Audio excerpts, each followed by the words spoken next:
Alamin, Allahumma sholli ala Muhammad wa ala ali Muhammad. Izin udah duluan ya, udah. Ah, Alhamdulillah, mudah-mudahan di pertemuan yang kedua ini kita akan mendapatkan satu pola yang lebih baik dari waktu ke waktu sehingga nanti klinik puisi kita ini akan menjadi kegiatan insya Allah bulanan yang akan menghasilkan tulisan-tulisan puisi yang terbaik pula nantinya. Tanpa berpanjang lebar, nanti saya akan coba kali ini giliran saya terlebih dahulu belajar banyak dari Uda Rahdi tentunya dalam pola penyusunan kemarin. Tapi saya tentunya punya cara tersendiri pula yang lebih sederhana. Kalau udah mungkin karena bidang ilmunya kebahasaan dan sastra, tapi saya dengan praktisi saya. Saya pertama yang dari dalam kereta ya, yang dari dalam kereta dulu. Mbak Sausan Alwat.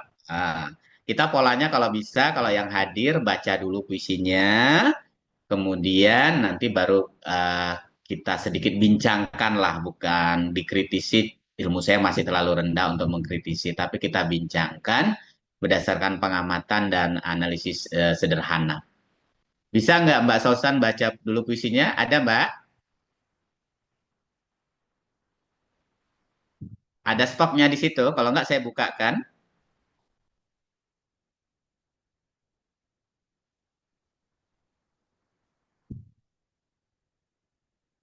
Ada puisinya Mbak?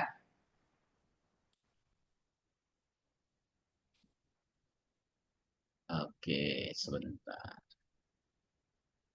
Nggak dengar So, apa, Pak? nggak dengar ya? Iya. Oke. Oke, kalau bentar, berarti saya coba Sausan.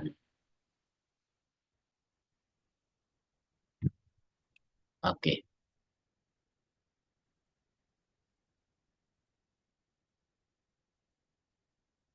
Mbak Sausan ada mau baca? Kalau nggak, saya coba bacakan. Puisi ini judulnya, ada sempat mau baca Mbak? Mungkin di kereta ribet ya? Oke. Pacu jalur. Pacu jalur. Riuh gemuruh batang kuantan, berkecipak gelombang menjalar ke tepian. Meluncur lajur membelah kencang, menari dia haluan mengasung di kemudi belakang. Bergoyang laju menerjang, bersorak pengunjung di bibir gelanggang. Berkilatan sayap, perahu mengepak, serentak mengayun laju menghentak, kompak membungkuk melonjak bergerak, kuat melajak. Berukir indah sampan berpacu, tertulis nama negeri asal yang ikut beradu. Duduk berjejer dayung direngku, berpacu saling mendahulu, mengejar batas yang dituju, mengeruk tenaga bermandi peluh. Lagu lagak sorai berderai, menang kalah takkan berkecai. Pacu jalur bukan untuk bercerai, bersama menjunjung bersatu damai. Bulan kemerdekaan pacu dihelat, budaya dan adat bersanding lekat. Rantau Kuantan negeri hebat, beribu pengunjung datang melihat. Pekanbaru Oktober 2024. Oke, sebentar. Kita lihat catatannya sedikit. Nanti catatan ini insya Allah saya berikan ya. Eh, Mbak Sausan sudah berusaha untuk membuat puisi bertema budaya yang bertema pacu jalur yang menjadi sebuah tema yang ingin diangkat. Event ini termasuk event udah internasional di Riau ya.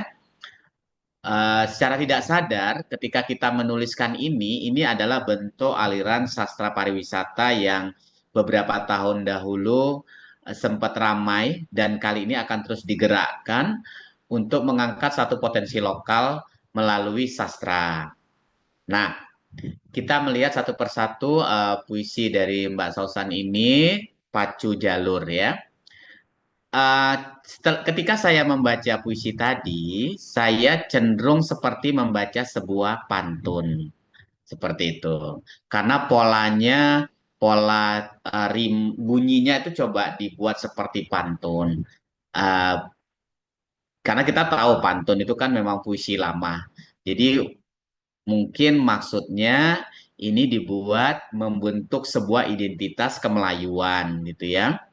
Tapi catatan saya begini, eh Mbak Sausan sudah mencoba untuk membuat pola, tapi saya melihat tidak konsisten atau belum konsisten. Karena mau dibuat pantun seperti 4 baris, itu bercampur-campur. Ada yang 4 baris beberapa bait, ada yang tidak. Ketika kita membuat puisi, kalau menurut saya, ketika kita ingin menyusunnya menjadi sebuah pola, jangan tanggung-tanggung membuat sebuah pola, gitu kan? Nah, tapi kalau misalnya tidak sekalian. Karena ini puisi ini sedang dibangun untuk membentuk sebuah pola, menjadi tidak pas kalau menurut saya ketika polanya itu tidak konsisten ya. Ini ada yang 6 baris, 4 baris, 6 baris, 4 4. Kalau bunyi akhirnya memang sudah dibuat bentuk. Silakan itu adalah bentuk pilihan-pilihan. Tapi yang paling penting struktur kita itu harus konsisten. Ah, saya pikir puisi ini dibuat dengan sangat terburu-buru. Padahal saya yakin seorang Sosan Alwarda itu membuat puisi eh, biasanya penuh dengan riset yang sangat mendalam. Ah, misalnya ketika data tentang pacu jalur, hanya ada satu tempat yang disebutkan yaitu Batang Kuantan gitu kan. Padahal di dalam tradisi pacu jalur kita akan menemukan istilah-istilah yang bisa memperkuat puisi itu menjadi seperti hidup gitu kan. Mengapa saya tahu sedikit banyak tentang pacu jalur? Karena saya pernah membuat cerpen yang berjudulnya Anak Jalur. Dari Anak Jalur itu saya riset bagaimana ada istilah-istilah unik, anak jalur, kemudian tradisi mengiring pembuatan jalur, itu ada tradisi-tradisinya dan jenis-jenis pepohonannya, batangnya, dan alur-alurnya, itu sebetulnya menarik. Tapi dalam puisi ini sebetulnya masih bisa diperkuat dengan berdasarkan riset yang harus dilakukan untuk menguatkan puisi tentang pacu jalur. Dan kalau bisa judulnya ini mungkin bisa diperkuat dengan tidak sekadar pacu jalur, tapi ada sesuatu yang mengawali kah, mengakhiri kah kata pacu jalur. Itu akan lebih indah gitu kan? Karena kalau udah nyebut pacu jalur berarti hanya seperti itu. Tapi ini sekali lagi kita bicara puisi akan lebih indah kalau ada sesuatu, apakah di awal atau di akhir kata tersebut. Ya, eh memang dari sisi pengangkatan tema itu untuk merayakan warisan budaya, karena kekurangan dari data untuk masalah hal-hal yang ingin dimunculkan, itu menyebabkan beberapa pesan itu masih terkesan umum, ya, seperti itu. Tadi saya dikatakan struktur puisi cenderung bebas tanpa pola. Sebentar ada yang berbunyi ya, Mbak Ika Hima bisa dimatikan. Apa? Oke, makasih. eh, strukturnya. Kemudian, struktur puisi cenderung bebas tanpa pola rima yang konsisten. Tadi kalau misalnya bisa memilih pola itu akan lebih bagus. Meskipun kebebasan dapat memberikan kesan dinamis, sekali lagi karena kurang konsisten bisa mengganggu ritme pembacaan. Tadi kan saya sudah seperti membaca pantun, tiba-tiba kok ini agak beda ya, seperti itu. Beberapa bait terasa terputus-putus, tidak mengalir secara alami karena ada perbedaan pola tersebut, kayak gitu ya. Kemudian bahasa yang digunakan cenderung deskriptif namun kurang inovatif. Ada beberapa hal yang kuat, imajinya yang kuat adalah berkilatan sayap perahu. Ini kan bagus nih ya, kita melihat berkilatan sayap perahu. Namun ada beberapa kalimat-kalimat lain yang masih kurang kedalaman emosinya. Jadi sebetulnya kalau dipuatkan riset, alam aliran sungai Kuantan itu menjadi sebuah diksi yang kuat, maka akan terasa emosionalnya tradisi pacu jalur itu dalam sebuah puisi, kayak gitu kan. Nah, memang ada beberapa yang penguat, gelombang menjalar ke tepian. Itu kan asik tuh untuk imajin gambarannya ya. Tapi masih bisa puisi ini masih berjarak antara pembaca dengan yang penulis. Nah, jadi karena saya karena kita tahu banyak tentang tradisi pacu jalur, ini baru permukaan saja. Walaupun ini puisi, tetap ada emosi yang kita munculkan bahwa orang itu ketika membaca puisi ini ada sebuah kisah apa yang ingin dimunculkan. Karena kelemahan terbesarnya adalah kurangnya terhubungan emosional dengan pembaca. Sekali lagi saya tekankan itu. Coba Mbak Sausan yang biasanya sering menang lomba, coba rasakan puisi ini lebih dieksplorasi dengan riset dan beri sentuhan memperdekat jarak antara pembaca dengan puisi yang ditulis ya. Itu untuk puisi Mbak Sausan. Nanti ini catatannya saya berikan. Gitu ya Mbak Sausan. Ada komen balik Mbak Sausan? Oh, iya, makasih banyak, Pak. Tadi belum bisa baca puisinya, crowded. Iya, nggak apa-apa. Saya Terima kasih, yakin Pak. ini pasti ditulisnya dengan sekali duduk nih, tanpa ada editing dan saya yakin banget ini. Ya, tapi luar biasa sih juga merasa itu. Kurang Iya, puisinya. iya, iya. Memang karena kita Terima tidak kasih banyak, membuat Pak. jarak dari puisi ini, tidak membuat jarak sehingga sebetulnya bisa kita editing, kita apakan, sehingga kita berani untuk mengubah, menambah, dan sebagainya karena kita sudah memberikan jarak. Karena saya yakin ini dibuat dengan sangat cepat, mungkin untuk setoran itu ya. Nggak apa-apa, nanti akan ditemukan pacu jalur yang lebih kuat dari puisi ini ya. Makasih Mbak Sausan untuk ini. Berikutnya, siapa yang udah hadir ya? Yang giliran saya, yang ini tadi ada siapa ya Mbak Ika ya? Mbak Ika giliran saya juga ya? Ya, Mbak Ika ya, Mbak. Iya, Pak. Oke, Bapak saya sebentar. bukan ya? Iya, Bentar, Mbak Ika. Oh, ini puisi. Mbak Ika judul puisinya kita ya, Mbak. benar, Pak Bambang.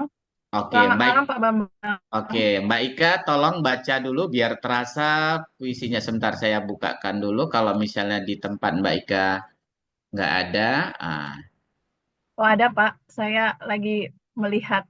Oh iya, Mbak Ika eh, tolong baca, Mbak Ika. Biar enak dari oke. Bengkulu nih. Ah, ah. Iya, Pak. Selamat malam, Pak Bambang. Terima kasih. Saya coba membacakan ya. Saya sebenarnya penikmat puisi aja sih, Pak. Ini, eh, tapi coba saya Nggak apa-apa, tulis. Mbak. Ya. Ya. Kita, negara seharusnya tidak menelantarkan rakyatnya. Begitu jelas tinta sejarah berkata. Bahkan termaktub dalam kitab dan undang-undang negara. Kau bisa saja mencela dengan seenak muka mengumbar cerita bahwa negara tidak lagi perkasa, tidak jaya untuk menghidupi rakyatnya. Namun, jauh lebih dalam dari itu semua, bukankah hal mendasar yang mestinya dilakukan adalah mencari ruang dalam dimensi waktu dan keadaan untuk mencari jati diri bahwa belum banyak hal maksimal yang bisa dilakukan oleh kita, oleh kamu, oleh aku, oleh para pejabat berdasi dalam memperbaiki negeri ini. Hingga kesadaran datang, hidup hanya meminjam waktu yang berputar, kadang gelap, tak sedikit pula terang berpijar pelan. Dan aku tahu, tak lama lagi dari sekarang, Indonesia akan mampu menggenggam dunia karena negara ini, tanah Indonesia ini, kemajuannya ada pada kaki dan tangan kita yang bergerak dalam asa dan bukan bayang semata. Bengkulu, 31 Oktober 2024. Terima kasih, Pak. Sama, Mbak. Kita lihat catatannya, Mbak ya. Baik, Pak. Mbak Ika. Oke. Sekali lagi ini tempat kita belajar ya Mbak ya. Mbak Ika, Ya, kira-kira kita sambil diskusi aja lah. Tadi kan Mbak Sausan dia agak agak terhalang apa ya? Agak terhalang karena dalam kereta bising. Mbak Ika, kira-kira iya. kalau menurut Mbak Ika, ada jenis puisi yang ditulis untuk dibacakan di podium. Ada yang ditulis untuk ya dalam dalam kamar aja untuk kita bacakan dengan tenang. Kira-kira Mbak Ika, puisi ini akan diarahkan kemana, Mbak? Untuk di podium kah atau untuk Sebenarnya ya, sebenarnya ini bentuk ini aja sih Pak, bentuk apa rasa keprihatinan aja sih dan kayaknya memang harusnya dibacakan secara lantang kali ya. oke. Memang ada Nampaknya orang menulis puisi itu untuk kritik dibacakan dengan kritik. lantang. Memang ini ada kombinasi yang beda ketika kita membuat puisi untuk dibacakan seperti bentuk protes.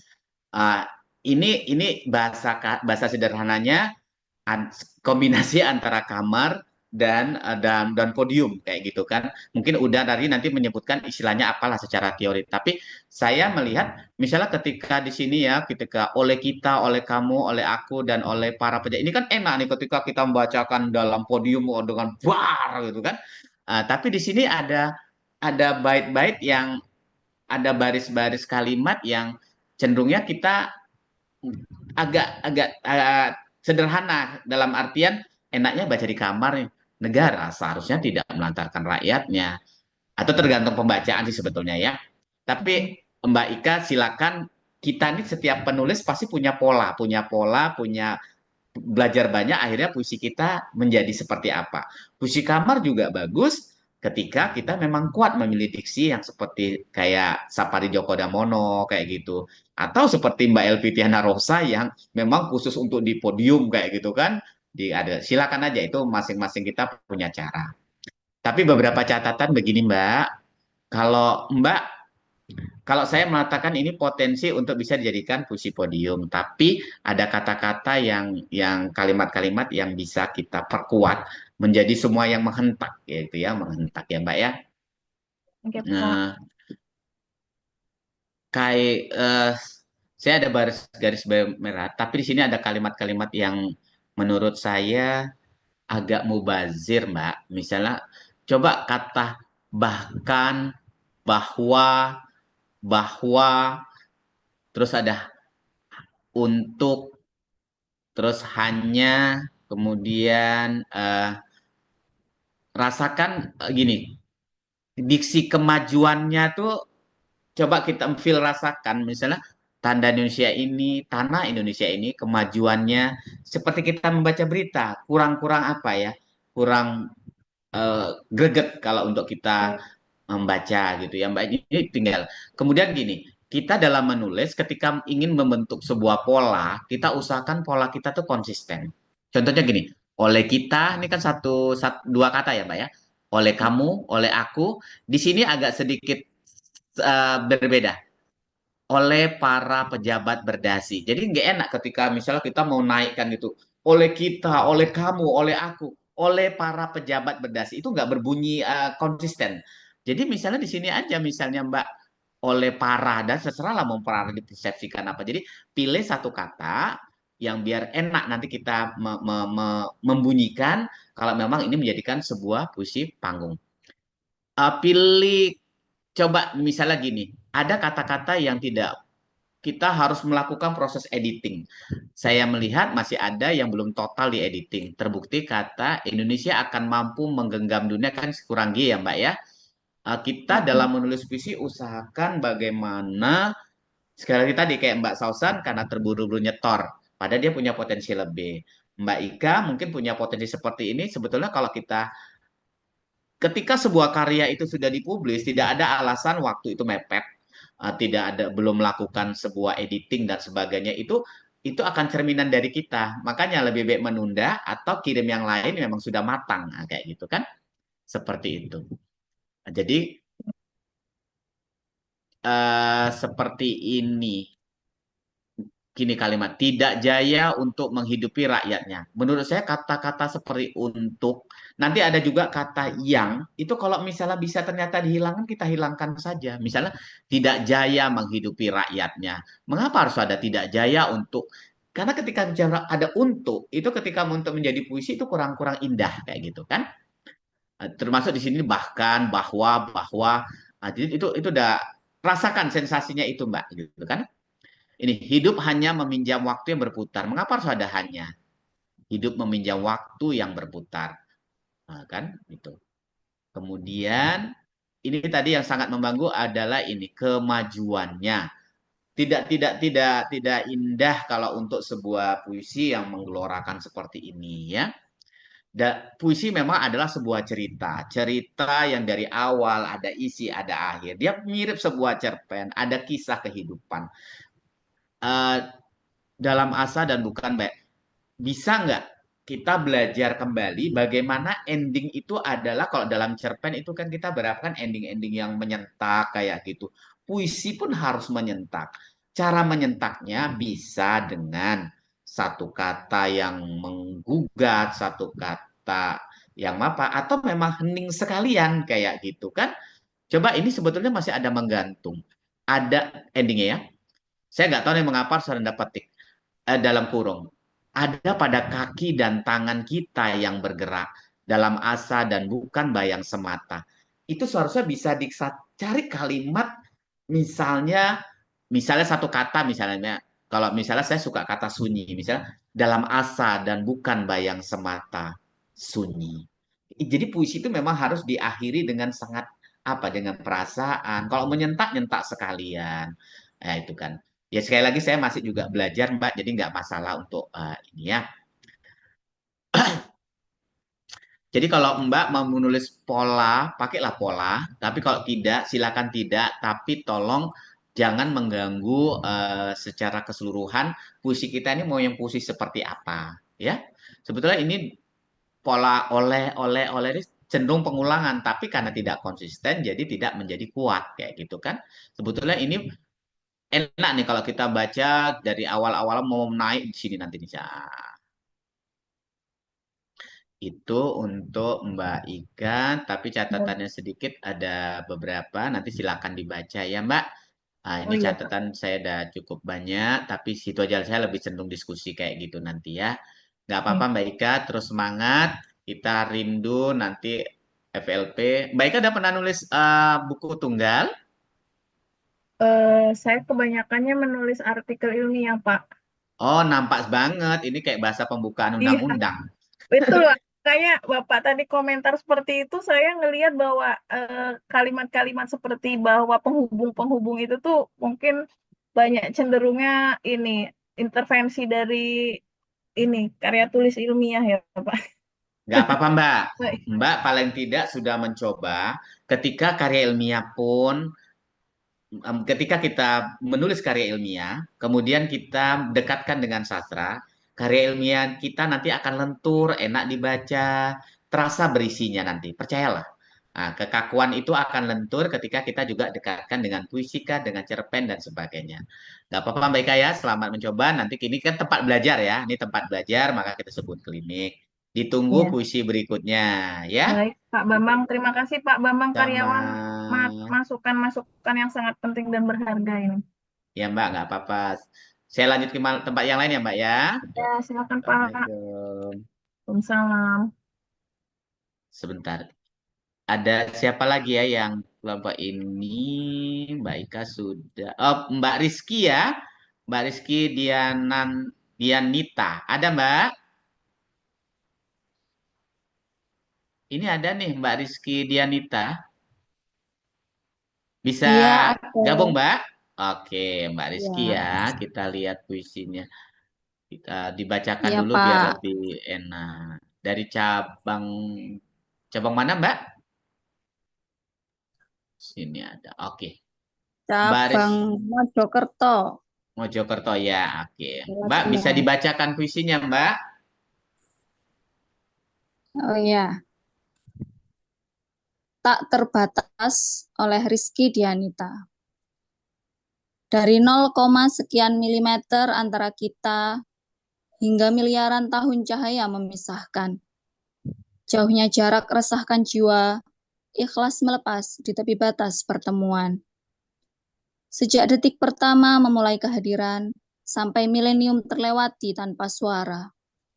Waktu terus berlari berkejaran, tetap ada batas berakhirnya usia. Sebuah rasa tumbuh dari benih, berbunga mekar, harum, warna-warni di taman hati. Menjelma makhluk terindah, menghias dunia, melukis senyum, menghapus perih. Ruang kalbu disinari cinta sejati. Kadang rindu membelenggu batin, sesakkan nafas. Tersingkap jarak, terperangkap waktu.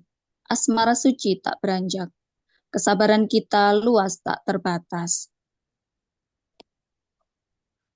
Sudah, Pak. Mojokerto, 30 Oktober Oktober 2024. 2020. Itu titik mangsanya, Mbak ya. Sebentar, saya lihat catatannya. Oke. Oke, sebentar, Mbak. Oke, Mbak Rizky Dianita. Mbak memang ada nggak pernah menulis puisi yang selain jenisnya ini? Atau bagaimana? Ada nggak pernah menulis kayak tadi ada puisi tentang budaya, ada tentang religi? Ada Mbak? Mbak Rizky. Iya, maaf putus-putus, Pak. Putus ya. Di sana hujan Iya. Mbak? Ini tadi baru bergabung juga. Nggak Jadi apa-apa. mungkin tadi ada yang tertinggal di awal. Nggak apa-apa Mbak. Mbak, puisi ini Mbak Mbak terbiasa menulis puisi yang seperti ini?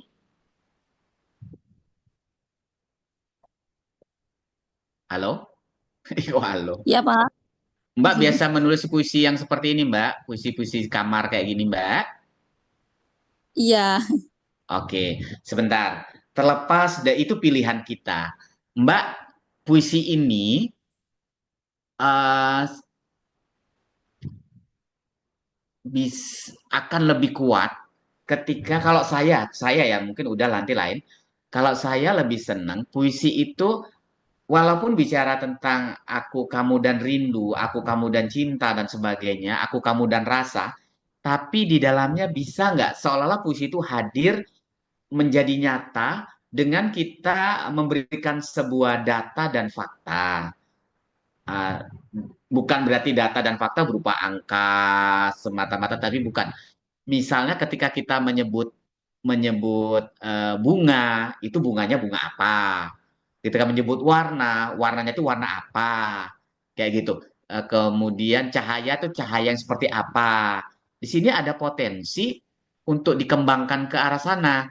Karena saya melihat puisi ini masih masih bisa kita kembangkan dengan menghadirkan sesuatu yang lebih wow, dengan ada sesuatu yang eh, seorang apa sih ini orang penasaran.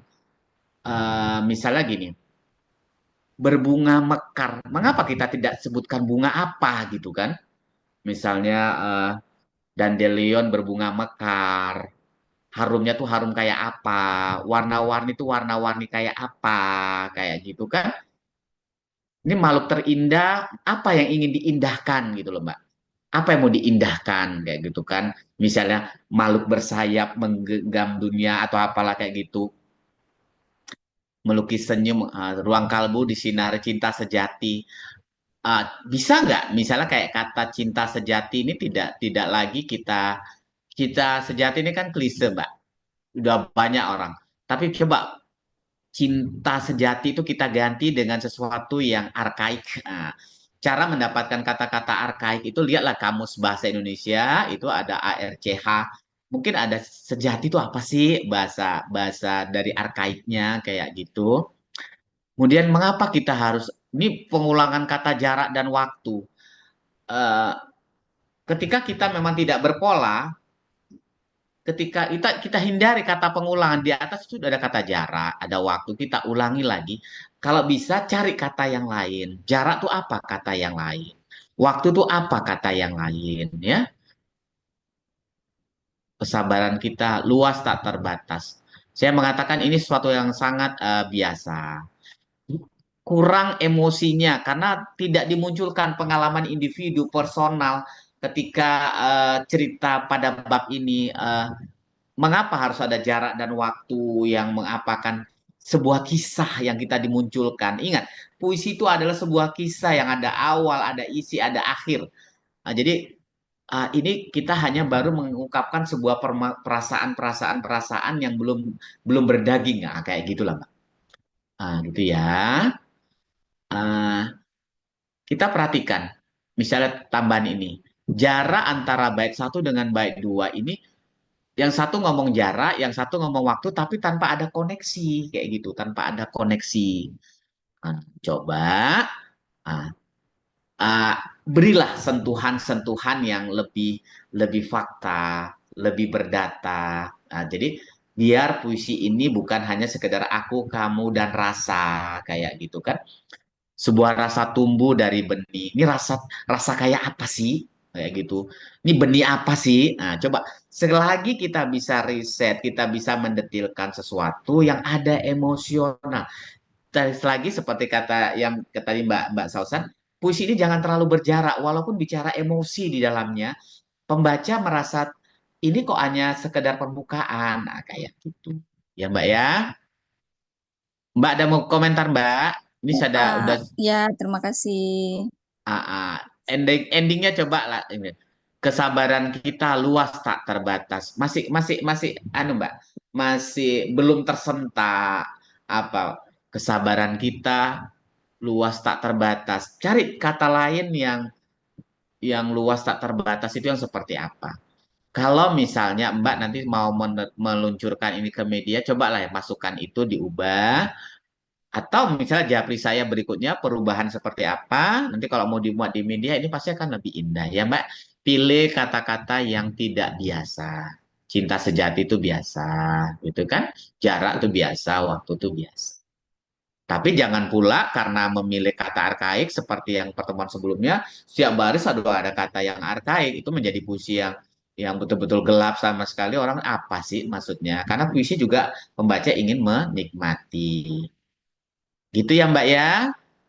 Kita sama-sama belajar, Pak. jadi nanti bisa diperbaiki. Itu Terima kasih. Mbak. Gak Ya, apa-apa, sangat bermanfaat. diperbaiki Mbak. Nanti kalau mau di Japri, nanti saya juga sama Uda kan ada mengelola media, nanti bisa dibantu atau dimuat. Ya Mbak ya, semangat. Ya, Assalamualaikum. terima kasih. Waalaikumsalam. Oke, berikutnya yang sama saya, siapa lagi ya? Rizky sudah. Suyani ada? Oh, tadi Mbak Sri. Mbak Sri Evrianti ada? Tadi ada, saya perasaan.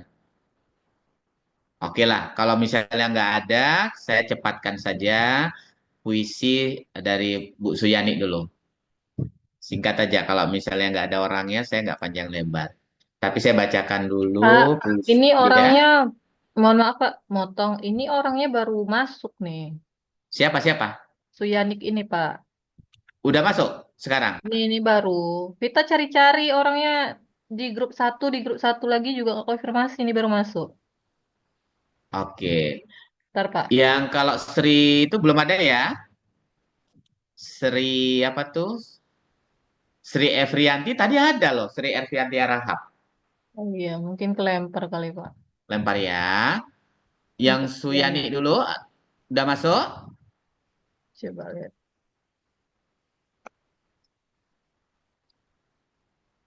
Oke, nggak apa-apa. Belum Saya ya. bacakan puisi Suyani dulu lah. Saya bacakan puisi Suyani. Oke, nanti bisa menyesuaikan. Oke, dia judul puisinya Padamu Bulan. Oke, Padamu Bulan oleh Suyani.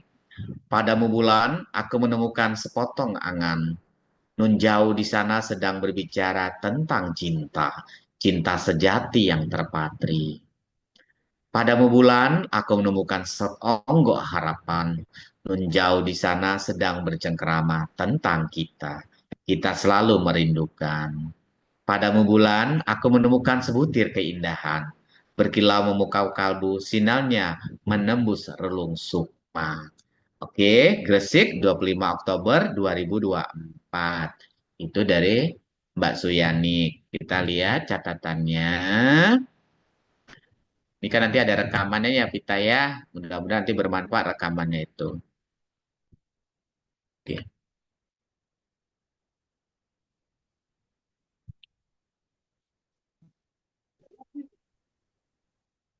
Puisi Mbak Suyani ini, kita melihat dia ada pola. Pola yang dibangunnya ada dia 3 bait. Puisi pendek saja. Puisi pendek saja. Ini ada catatannya, nanti silakan dibaca. Tapi saya langsung saja. Di sini dia sedang berusaha untuk membentuk pola, tapi pola ini menjadi tidak konsisten pada bait ketiga, ya. Kita bisa melihat, padahal udah cantik nih pada bait pertama dan bait kedua, tapi bait ketiga dia tidak konsisten, khususnya pada baris ketiga. Kita misalnya jauh di sana sedang bercengkerama tentang kita. Kali ini malah berkilau memukau kalbu. Sekali lagi, puisi memang bebas, tapi ketika kita membentuk pola, seharusnya konsisten pola, membentuk pola. Nah, agak terganggu saja. Mungkin ini karena kita tidak melihat apa ya, tidak melihat eh, swasembada. Jadi pola itu. Saya kan membuat pola, mengapa yang baris ini jadi berbeda. Kemudian kalau menurut saya, ketika puisinya padamu bulan, di sini padamu bulan, padamu bulan, padamu bulan. Sebetulnya kita kalau mau kreatif, misalnya di sini tentang bulan juga, tapi nggak usah bulan. Ini harusnya kata apalah yang berhubungan dengan kata bulan, padamu purnama kah, padamu apa, yang padamu nebula atau sebagainya. Jadi kita kreatif dalam mengolah kata. Jadi tidak mengulang kata, kalau mengulang kata seperti ini. Kemudian ada diksi-diksi yang sekali lagi sama seperti tadi Mbak yang sebelumnya. Mengapa harus cinta sejati? Itu kan terlalu biasa. Biasa banget. Carilah sesuatu yang lebih lebih lebih memiliki puitis kayak gitu. Ini puitis tapi sudah terlalu sering. Nah, kita kan menulis puisi usahakan menemukan sesuatu yang kreatif. Kayak gini, tapi aku menemukan sebutir keindahan. Ini memang cantik, tapi kok jadi apa ya? Sebutir keindahan. Sebutir keindahan memang cantik, tapi menjadi biasa ketika kita kalau usahakan bagaimana kata itu eh, ini menjadi sesuatu yang tidak berimbuhan. Coba dicari. Sebutir apakah? Coba dieksplorasi. Berkilau memukau kalbu. Ini kan sudah cantik nih, berkilau memukau kalbu. Jadi maksudnya yang kayak kalbu kayak gini, cari temukan kata yang ini. Ah, itu saja untuk Mbak Suyani. Nama ini nggak asing lagi lah. Di mana saya temunya? Itu sekali lagi nampaknya kalau memang tipe-tipenya seperti ini puisi-puisi aku, kamu dan rasa bisa ditambahkan sesuatu yang bisa berisi dan berdaging. eh, ada sesuatu yang bisa dimunculkan orang ketika membaca ini, misalnya bulan apakah, bukan Januari Februari, tapi ada sesuatu yang data yang bicara tentang bulan kayak gitu kan, pasti ini harus belajar riset pula kita untuk menemukan macam-macam bulan seperti ini. Ya, Mbak Suyani, mudah-mudahan bisa nanti kalau nggak sempat nonton videonya, rekamannya aja. Itu saja, Mbak Suyani, terima kasih. Kita lanjut yang terakhir. Di sini nampaknya sudah keluar ya. Nggak apa-apa. Kita baca yang terakhir. Sini, Mbak Sri. Oke.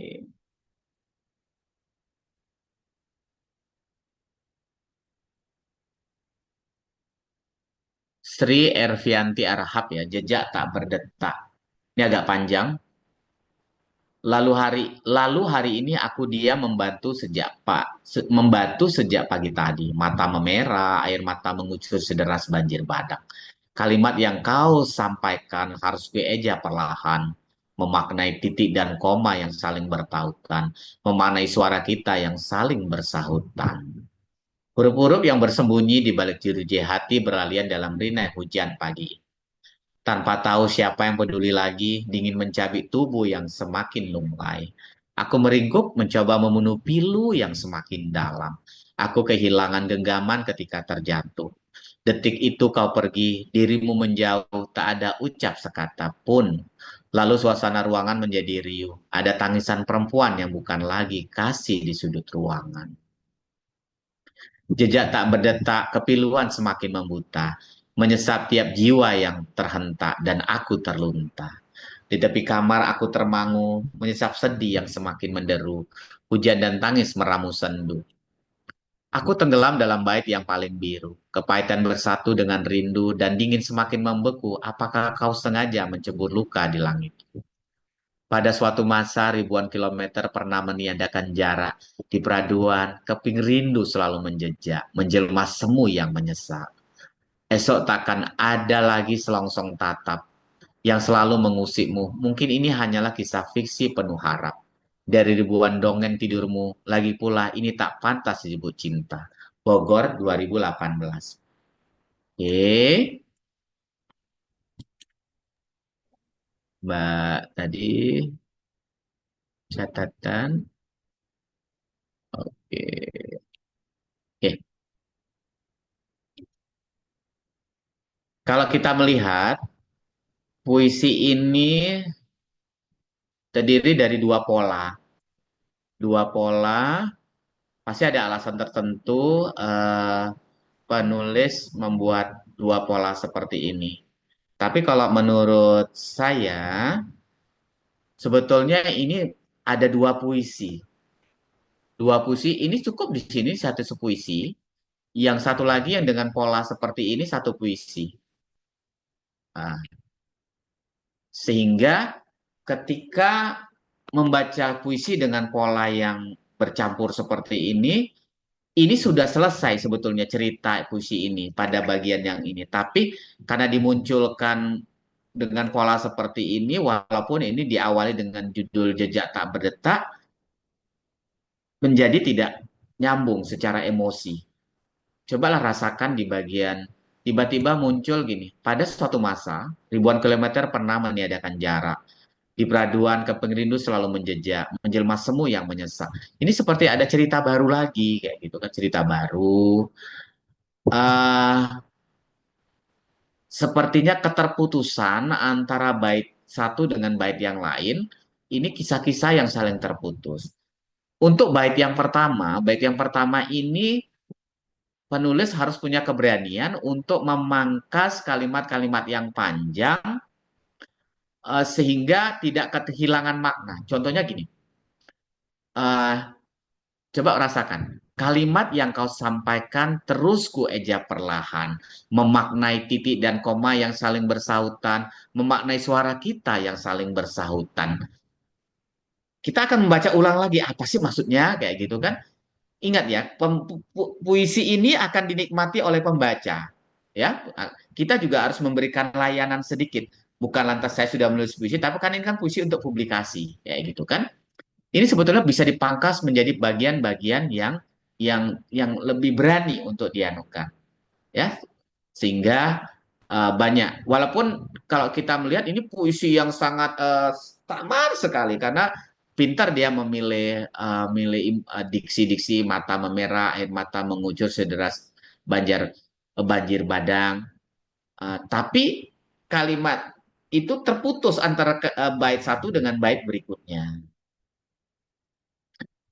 Saya suka dengan beberapa ini diksi-diksi yang saya merahkan, tapi ada juga yang kayak kata hujan dan tangis. Ini kan diksi yang biasa, bisa kalau bisa diganti, ya. Ini juga masih nggak paham ini pada bait yang ini apa maksudnya. Pada suatu masa dimunculkan cerita ini sudah selesai, tapi dimunculkan cerita baru dan sebagainya. Seperti itu. Kalau endingnya lumayan lah. Lagi pula ini tak pantas disebut cinta. Nah, jadi memang berakhir. Tapi terpisah dengan makna dari yang atas sebelumnya. Seperti itu. Saya pikir karena penulisnya tak ada, cukup Vita. Ternyata hampir 1 jam juga memulas 5 puisi dengan sangat singkat ini. Ya. Itu saja. Terima kasih. Terusnya kita belajar lagi sama Uda. Saya akan nyimak bagaimana Uda mengulas. Luar biasa. Assalamualaikum warahmatullahi wabarakatuh. Waalaikumsalam warahmatullahi wabarakatuh. Terima kasih Pak Bambang untuk Sama. penjelasannya malam hari ini. Tanpa berpanjang waktu, kita langsung masuk ke 5 puisi berikutnya ya yang akan disampaikan oleh Bang Ragdi. Pada Bang Ragdi dipersilakan. Cek dulu kakak-kakaknya ada nggak nih? Boleh open cam kalau bisa ya. Silakan Bang Ragdi. Tidak apa-apa ya pakai ini.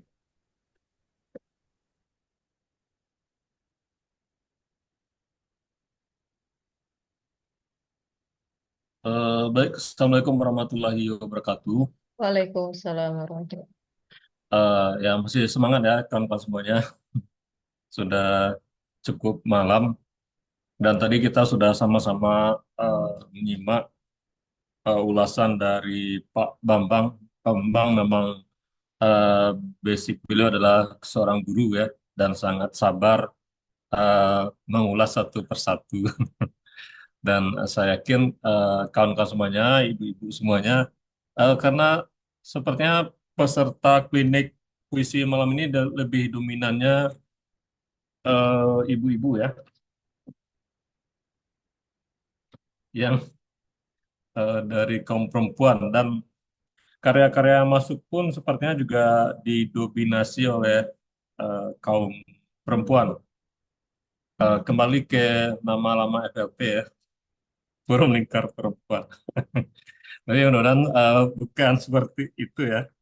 Eh, Kalau saya menyimak tadi dari ulasan Pak Bambang ini sebagian besar eh, penulis puisi kita yang bergabung di klinik puisi divisi karya, eh, mereka ingin menulis puisi, ingin mengungkapkan perasaan. Sebagiannya memang masih apa ya berasumsi bahwa menulis puisi itu harus dengan kata-kata yang indah, kata-kata indah akhirnya membuat mereka terjebak dengan diksi-diksi yang sebenarnya sudah klise dan itu tidak menarik lagi untuk kita gunakan. Mohon maaf ya, eh, jangan sampai kawan nanti berkecil hati. Saya hanya ingin eh, menyampaikan secara apa adanya. Di secara garis besar yang saya simak tadi memang eh, kita baru sampai pada mengungkapkan apa yang ingin kita sampaikan, tetapi belum belum melakukan eksplorasi yang lebih dalam. Kita coba membahas 5 puisi yang menjadi bagian saya. Ada 5 puisi juga, dan dari 5 puisi ini satu penulisnya laki-laki, 4-nya perempuan. Mudah-mudahan sudah hadir semuanya. Puisi pertama ini ada di sini. Penulisnya ada Mbak Etika Fitriasih ya. Judulnya Al-Quds Jadi Saksi. Eh, Kita minta kepada Mbak Tika untuk membacakan. Ya,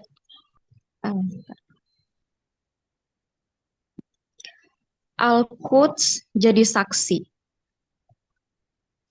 Al-Quds dalam diam kau jadi saksi.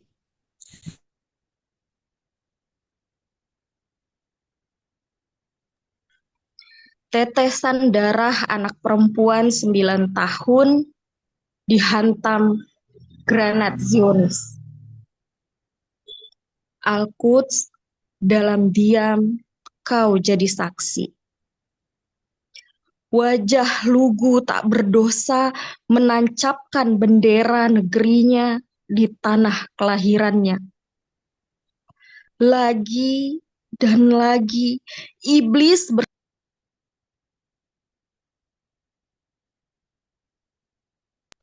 senjata berpeluru panas ditodong pada wajah polosnya. Al-Quds, dalam diam kau jadi saksi. Dua wanita yang berjalan di sekitar Syekh Jarrah tak luput menuai kebengisan sang iblis berseragam. Al-Quds, dalam diam jadi saksi. Betapa kekejaman tak pernah henti, kelaliman tak berjeda, angkara murka tak terpuaskan. Betapa kezoliman tak bertemu ujungnya. Allahu Akbar, Allahu Akbar. Al-Quds jadi saksi. Dalam diamnya ia menangis. Dalam diamnya ia bermunajat pada Rob yang takkan lena. Pekanbaru 3 Maret 2022. Terima kasih Mbak Etika Fitriasi yang sudah membacakan dengan sangat bagus. Eh, ya, sama lah seperti puisi-puisi yang tadi dibahas oleh Pak Bambang. Ada sebagian besar puisi itu yang ketika dibacakan dengan suara yang keras, dengan nyaring, eh, itu memberikan makna eh, lebih bagus dan membuat kita sangat terpesona dengan puisi tersebut. Namun ketika dia dibaca di dalam kesunyian, dibaca dalam hati ataupun dibaca oleh orang yang suka merenung, kita akan menemukan ada beberapa kelemahan pada teks puisi tersebut. Eh, Mbak Etika sudah sering membaca puisi? Sudah sering lomba baca puisi? Belum udah. Belum. Tetapi dari cara membaca tadi saya pikir ini bisa dikembangkan. Sama seperti Mbak Nafiah ya, membaca puisi juga sangat bagus. Ada beberapa catatan yang terkait dengan puisi dari Mbak Etika ini.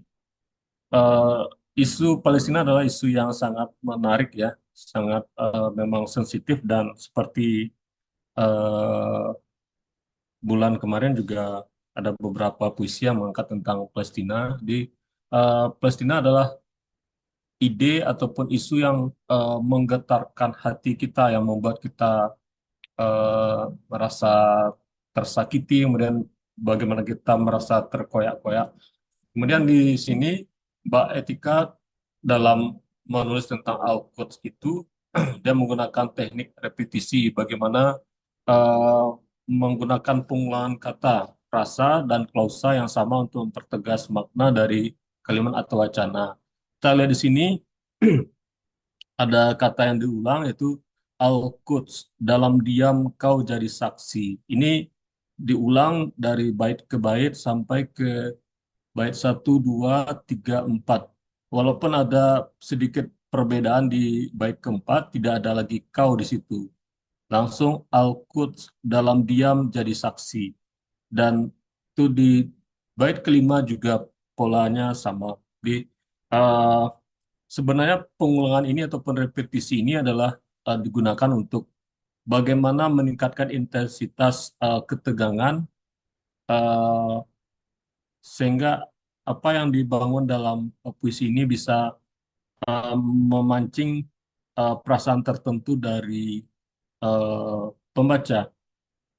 Namun ketika dibaca secara perlahan berbeda dengan dibacakan secara lantang, eh, ini belum benar-benar meninggalkan efek kejut yang membakar amarah ataupun mencabik perasaan karena menggunakan kalimat-kalimat pernyataan yang cenderung netral dan pasif seperti tetesan darah anak perempuan 9 tahun.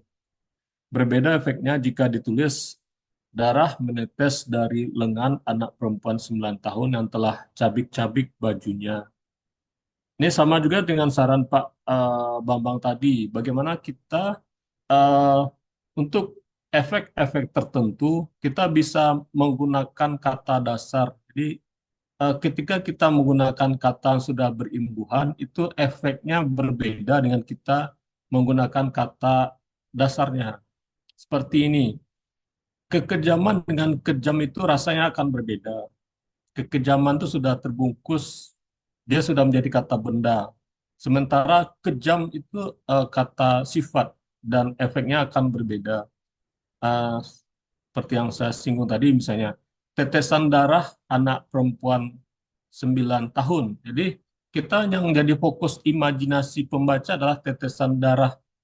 Sementara kalau kita ubah darah menetes, berarti sesuatu yang aktif, sesuatu yang sedang terjadi, sesuatu yang bergerak, sesuatu yang faktual, yang nyata. Jadi memilih kata itu memang sangat penting karena kata-kata dalam puisi dia bisa membuat orang ataupun bisa menimbulkan imaji ataupun bayangan orang. Jadi, tetesan darah dengan darah menetes pasti berbeda.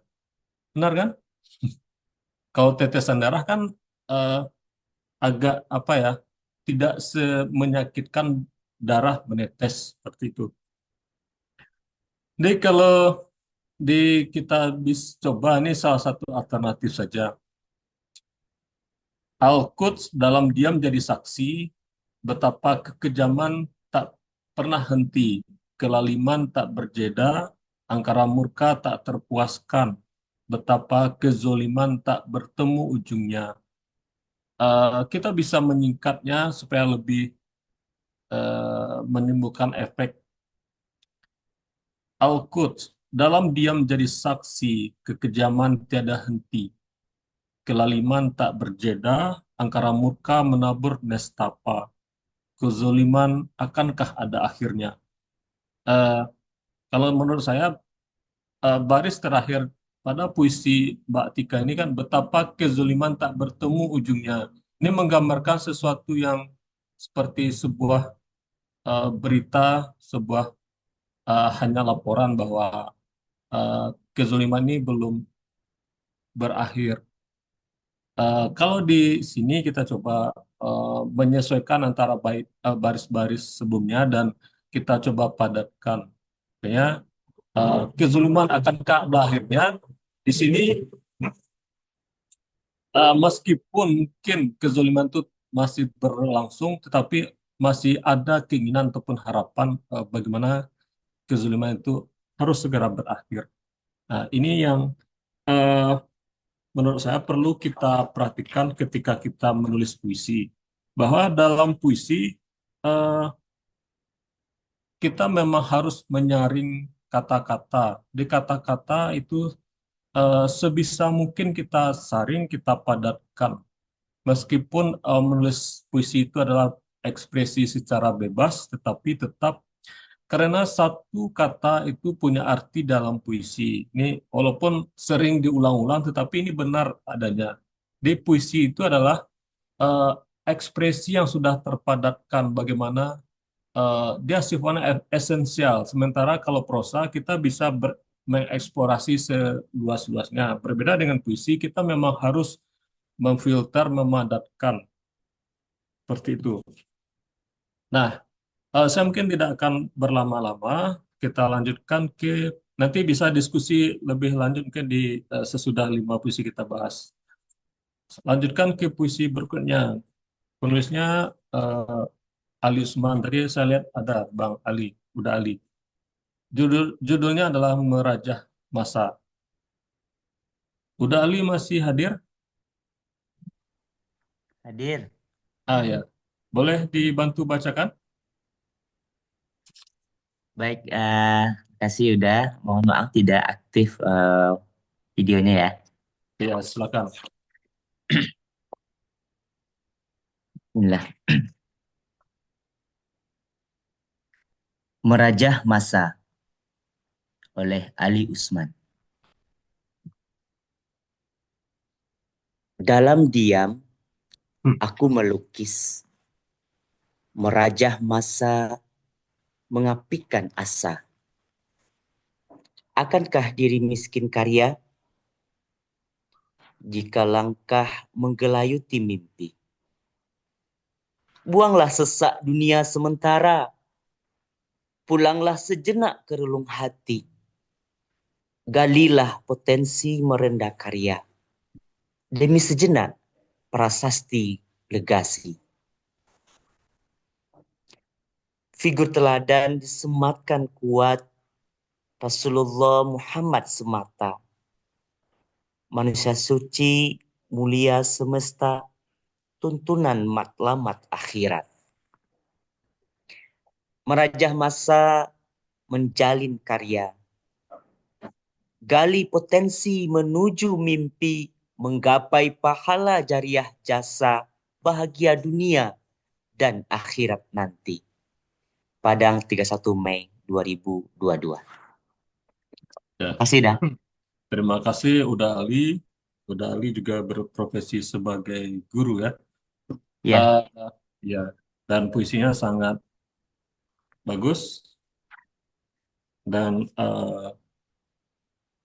kalau dibaca di negeri serumpun kayaknya ini juga relevan.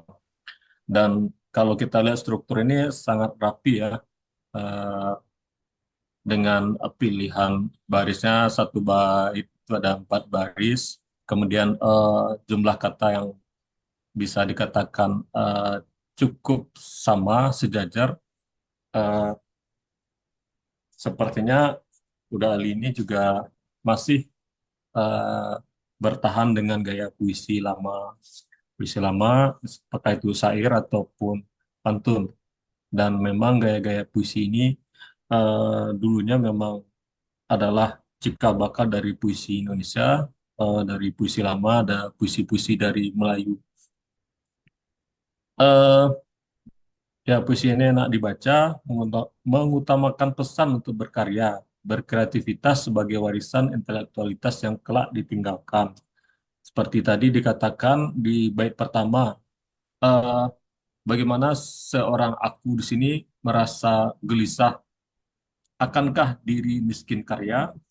Dan eh, puisi ini memang mengungkapkan tentang kegelisahan seseorang, apakah nantinya dia tidak bisa menghasilkan ataupun meninggalkan karya, ataupun di sini ada yang jelas sekali tertulis legacy ya, ada warisan. Jadi jika kerbau, bukan kerbau, gajah mati meninggalkan gading, harimau mati meninggalkan belang, dan seorang penulis mati dia meninggalkan karya besar, masterpiece.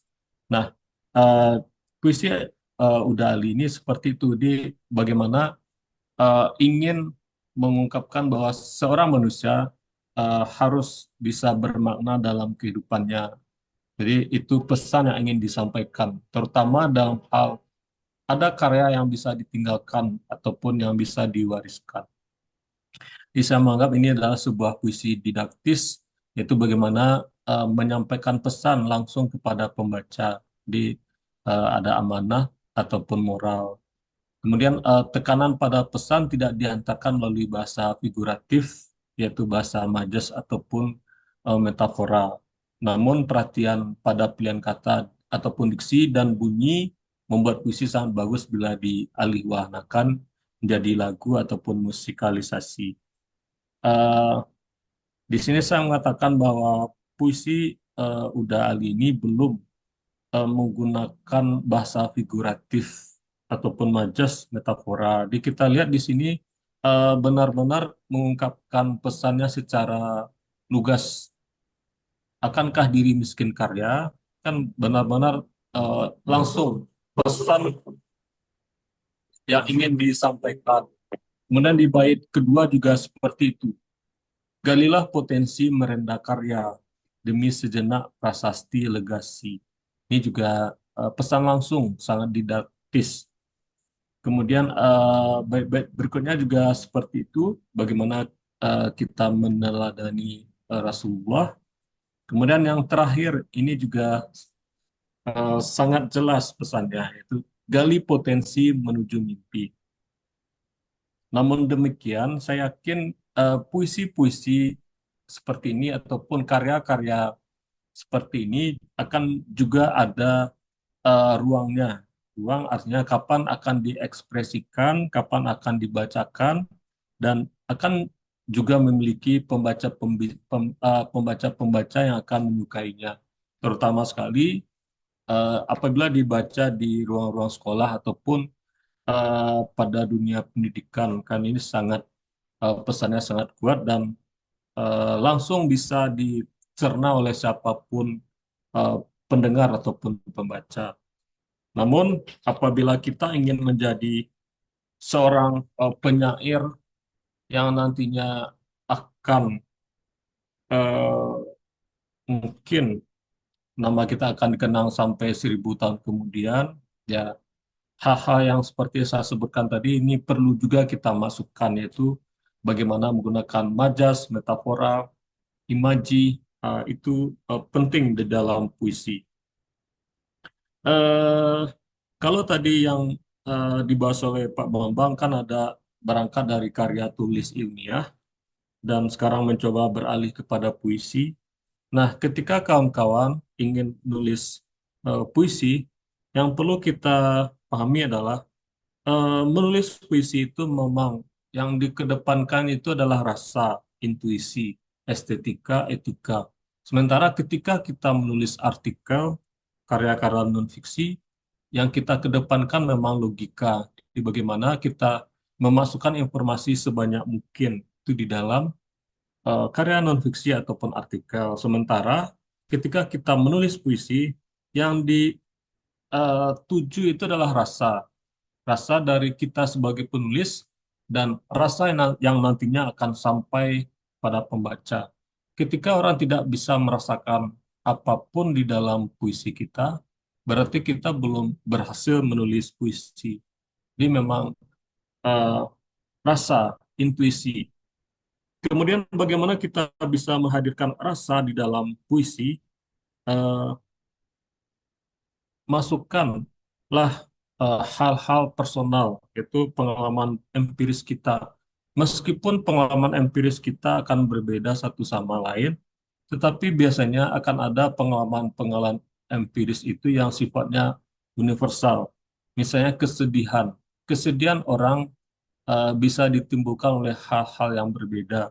Namun pada prinsipnya semua manusia dia akan sedih ketika eh, mengalami musibah, mengalami kehilangan, ataupun antara apa yang diinginkannya, apa yang diharapkannya tidak sesuai dengan kenyataan. Itu akan menimbulkan perasaan sedih dan hal-hal yang seperti itu yang kita hadirkan dalam puisi kita.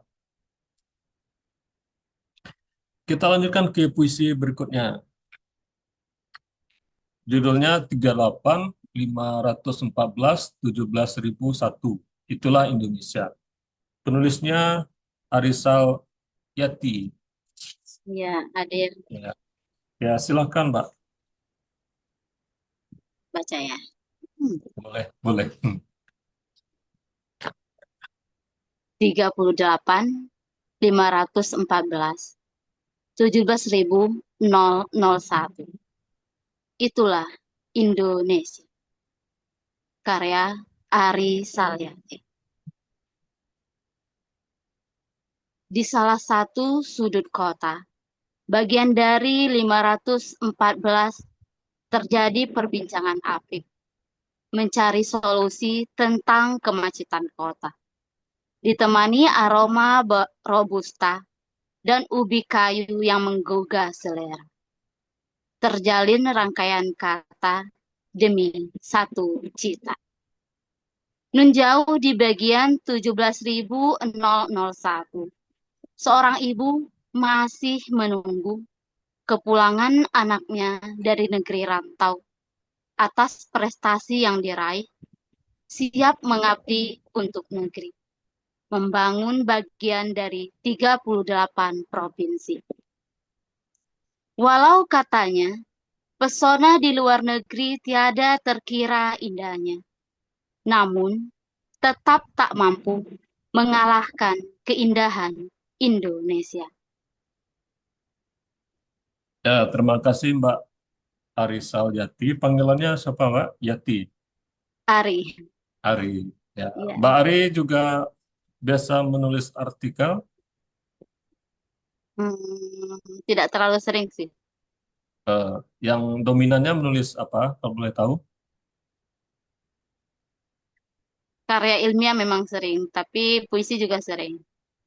Ya, oke.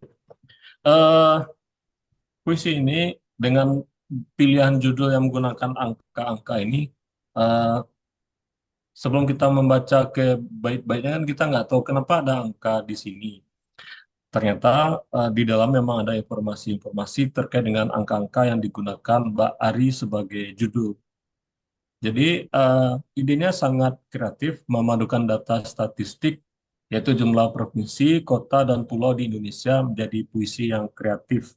Di salut dan kita apresiasi Mbak Ari ya, yang bagaimana ide puisinya cukup inovatif, menggunakan angka. Biasanya kan puisi dominannya kata, tetapi strategi puitiknya dengan menggunakan angka, dan angka tidak sembarang angka, tetapi angka yang memang relevan eh, dengan tema puisi. Namun, puisi ini masih sebatas potret, yaitu baru menyinggung tentang kemacetan orang tua yang menunggu anak dari luar negeri dan keindahan alam Indonesia. Jadi memang puisi Mbak Ari ini masih terlalu pendek, yaitu uh, ketika dia membawa tema itulah Indonesia. Di itulah Indonesia di sini memang sepertinya belum cukup untuk digambarkan dalam 3 bait. Jadi sebenarnya menurut saya ide Mbak Ari ini bisa dikembangkan menjadi puisi yang lebih bagus, yang lebih kaya lagi. Ini sebenarnya puisinya sudah sangat bagus, ada sinkronisasi antar barisnya, dan eh, pemenggalannya juga sangat apa ya, antara bait satu, bait kedua, bait ketiganya kelihatan ada koherensi di situ, bukan sesuatu yang disambung-sambung saja, tetapi melihatkan fokusnya sudah ada antara bait satu dan bait-bait berikutnya. Meskipun dalam segi struktur kita bisa sama-sama melihat struktur puisi Mbak Ari ini kan belum rapi, benar-benar baru menuangkan gagasan, tetapi belum dikemas menjadi struktur yang lebih lebih menarik, lebih rapi dan lebih tertata. Tetapi di segi ide sudah sampai.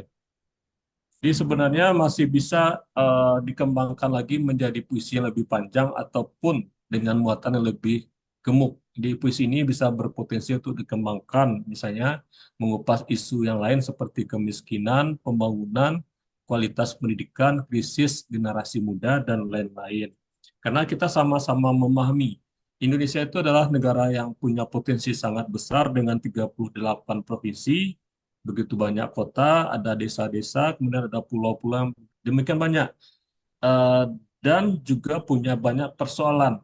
Nah, persoalan-persoalan itu adalah tugas kita sebagai penulis untuk memasukkannya ke dalam karya kita. Karena sekarang kita menulis puisi, bagaimana Mbak Ari memainkan imajinasinya, menghadirkan muatan itu ke dalam puisi. Jadi, eh, sebuah karya sastra yang berbobot itu memang dia tidak hanya menghadirkan sebuah eh, apa ya, satu bidang ilmu ataupun satu isu, tetapi bisa berlapis-lapis isu masuk, dan orang bisa mencari eh, sesuatu dari satu teks saja. Meskipun misalnya kalau bagi orang yang referensinya sedikit, mungkin dia hanya menangkap tentang Robusta misalnya.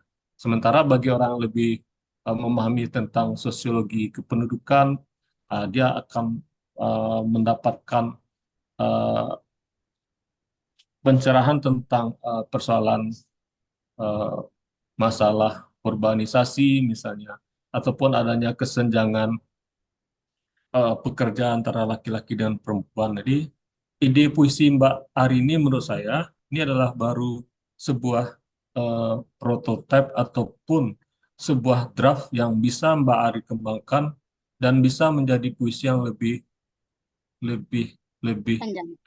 lebih panjang dan lebih kaya. Mungkin nantinya bisa digunakan untuk menjelang Indonesia Emas 2045 kan isu sekarang kan itu. Jadi menurut saya Mbak Ari bisa apa ya me- me- merevisi puisi ini sehingga lebih lebih kuat lagi. Dan puisi ini sebenarnya cocok sekali untuk kita berikan kepada pembaca dari siswa-siswa ataupun remaja karena memadukan otak kiri dan otak kanan di sini. Dan anak-anak yang suka matematika, suka ilmiah, mereka juga mendapatkan pengalaman yang menarik dari puisi. Namun eh, kalau apakah ini hanya ilmiah saja? Sebenarnya di sini ada eh, apa ya? Di sini ada seperti ini di bait pertama, ditemani aroma robusta dan ubi kayu yang menggugah selera. Ini sudah eh, yang saya sampaikan tadi bagaimana puisi itu menghadirkan sesuatu yang sifatnya empiris.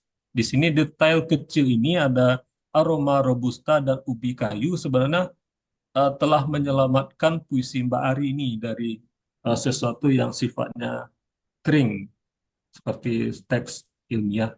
Tuh. Jadi kita tunggu karya Mbak Ari ini. Saya pikir Mbak Ari sudah menulis dengan sangat apa ya?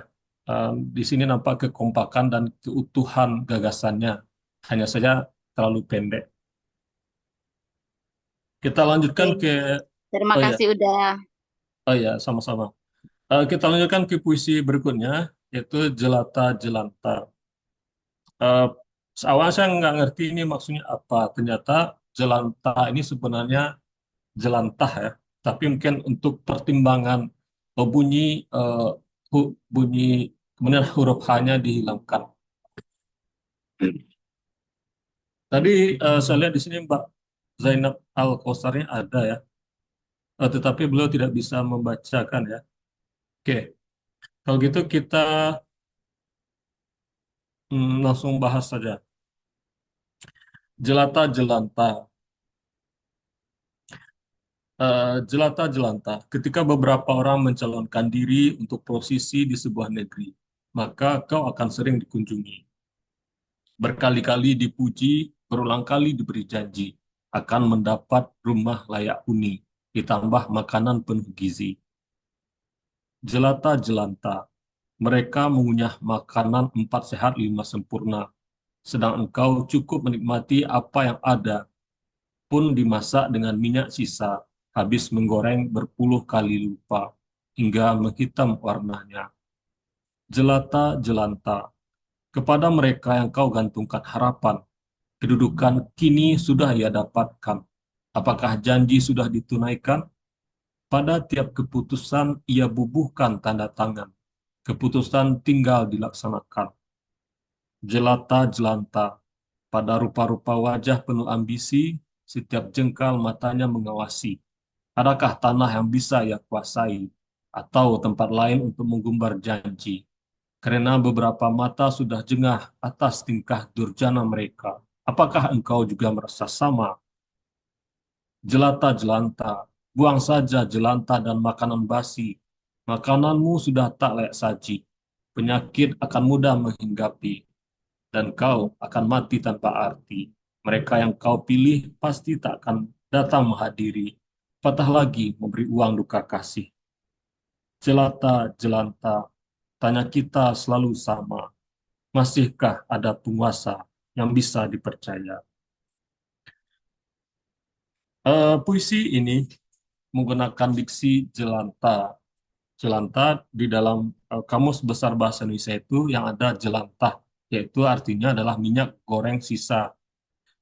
Pilihan kata jelanta menurut saya adalah metafora yang sangat bagus untuk menyimbolkan persoalan kesejahteraan. Jelata ini kan rangkaiannya adalah rakyat jelata. Sementara jelantah di sini adalah ya yaitu rakyat apa yang menggunakan minyak goreng jelantah untuk konsumsi harian berarti adalah rakyat-rakyat kelas bawah yang kehidupan mereka masih di bawah garis kesejahteraan. Dan Zainab ataupun tulisnya ini mengangkat isu ini untuk menggambarkan potret sosial politik negara kita yang bagaimana kemiskinan itu dieksploitasi oleh para calon pemimpin untuk menangguk suara. Jadi bagaimana mereka mendekati kaum miskin, orang-orang pinggiran, supaya mendapatkan simpati dan meraih suara. eh, ini adalah sesuatu yang sangat ironis ketika sekarang orang-orang atau masyarakat kita sangat terobsesi dengan gaya hidup sehat. Misalnya mereka sangat menjaga kulit, makanannya ditimbang, nggak boleh ini, takut kolesterol, takut ini, segala macam. Di sisi lain, faktanya adalah bagaimana rakyat kita juga banyak yang masih terkurung dalam hal eh, jangankan untuk mendapatkan makanan sehat, makanan yang tidak sehat saja mereka susah. Jadi itulah yang tergambarkan dengan simbol jelantah. Menurut saya, puisi ini adalah sebuah kritik sosial dengan pilihan kata yang mempertimbangkan aspek bunyi, keyakinan kata, dan emosi yang membuatnya tidak sekadar guncahan aspirasi kemarahan. Kita bisa lihat di sini, di bait pertama misalnya, semua akhir baris itu menggunakan bunyi I. Meskipun kalau kita teliti lebih lanjut, sebenarnya puisi ini masih bisa disempurnakan lagi. Artinya ada bunyi-bunyi itu yang sepertinya dipaksakan dan masih bisa diganti. Jadi nantinya PR dari Mbak Zainab ini adalah eh, pilih lagi dan pertimbangkan lagi kata-kata. Mana kata-kata yang merusak ataupun mengganggu keutuhan puisi itu memang harus diganti. Karena puisinya sangat bagus, hanya ada beberapa kata yang sepertinya penulis ini sudah kelelahan. Dia tidak, akhirnya ya sudah menggunakan kata itu. Padahal sebenarnya kata-katanya masih bisa diganti dan strukturnya juga bisa dirapikan lagi. Kemudian juga kita temukan ada beberapa salah penulisan. Seperti di sini ada tadi saya lihat eh, dikunjungi. Nah, berkali-kali dipuji. Itu kan sebenarnya ditulis serangkai. Dan keputusan tinggal dilaksanakan. Di hal-hal yang sebenarnya kecil, tetapi itu sangat bisa merusak eh, keindahan puisi. Menganggap puisi ini belum selesai ditulis.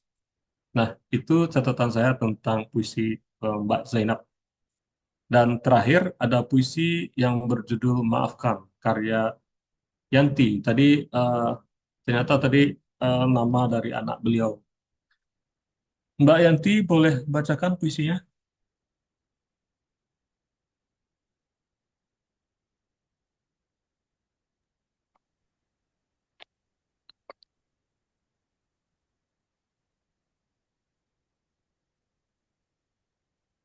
Maafkan, karya Yanti Munatsiri. Siluet kenangan kembali menyapa, mengiris hati, menerpa raga. Tak tahu bagaimana cara mengungkap sandera hati dikala tak berdaya. Maaf, bisikku pelan. Semua kata dan perbuatan telah menorehkan luka. Tak tahu seberapa dalam luka yang tergores menganga. Maafkan, aku kini lemah tak berdaya. Mengingat itu semua. Tak tahu bagaimana cara mengembalikan senyummu yang hilang. Maafkan, walau ku tahu itu lama. Meski berat untuk kau ucap. Seberat melupakan harum biru secuil peristiwa. Berharap hapus semua rasa. Ponorogo, 31 Oktober 2024. Oh ya, terima kasih Mbak Yanti sudah membacakan puisi beliau berjudul Maafkan. Eh, maafkan, berarti kan kalau kita lihat Suasana yang melatari puisi adalah kemurungan ataupun kesedihan, adanya rasa bersalah, dan kenangan yang tidak diketahui. Kita lihat di bait pertama. Siluet kenangan kembali menyapa, mengiris hati, menerpa raga, tak tahu bagaimana cara mengungkap sandra hati dikala tak berdaya. Eh, di dalam eh, teori puisi ada istilahnya kakafoni dan epifoni. Bagaimana dalam puisi itu ada kecenderungan bunyi-bunyi yang bernuansa riang gembira dan ada bunyi-bunyi yang cenderung menimbulkan suasana yang tidak mengenakan ataupun suasana murung, buram, dan sedih. Nah, eh, pilihan kata yang digunakan oleh Mbak Yanti ini terbalik. Dia sebenarnya harusnya menggunakan bunyi-bunyi yang menimbulkan efek eh, murung, buram, sedih, pilu. Tetapi ternyata yang digunakan adalah suasana yang lebih bernuansa ceria, yang gembira. Di dalam puisi, bunyi-bunyi A itu adalah bunyi-bunyi yang identik dengan unsur ceria, gembira. Jadi kalau sedih itu ya yang yang berakhir bunyi-bunyi letup, bunyi-bunyi yang konsonan, biasanya seperti itu. Eh, jadi hantarannya di bait pertama itu kurang mendukung aspek kegundahan. Kemudian di sini juga belum optimal dalam memasukkan metafora atau menyuguhkan gambaran figuratif yang memancing imaji pembaca, kata-kata yang berisi tangkapan panca indera, seperti kesan-kesan visual, audio, ataupun aroma. Kalau di sini kan benar-benar menggunakan kata-kata definisi saja, misalnya eh, raga, cara, kemudian ada luka, tergores, kemudian eh, maafkan. Kata-kata yang baru memberikan informasi, tetapi belum membuat orang membayangkan sesuatu. Ini yang perlu bagi kita ketika kita ingin menulis, ya karena ini maafkan, berarti kan ada sesuatu yang mendasari seseorang ini meminta maaf, berarti ada kesalahan atau ada peristiwa buruk di waktu sebelum ini. Nah, ini sebagai dasar yang membuat eh, pembaca pun bisa akhirnya merasakan kenapa si aku ataupun si penulis ini perlu meminta maaf. Jadi memang pengalaman personal itu perlu kita sisipkan di dalam puisi kita untuk memancing emosi sehingga pembaca ikut berkontemplasi. Eh, apapun itu pengalaman yang personal, misalnya pernah eh, memukul ataupun pernah merobek misalnya surat yang didapatkan oleh saudara kita ataupun eh, memecahkan vas bunga kesayangan ataupun pernah eh,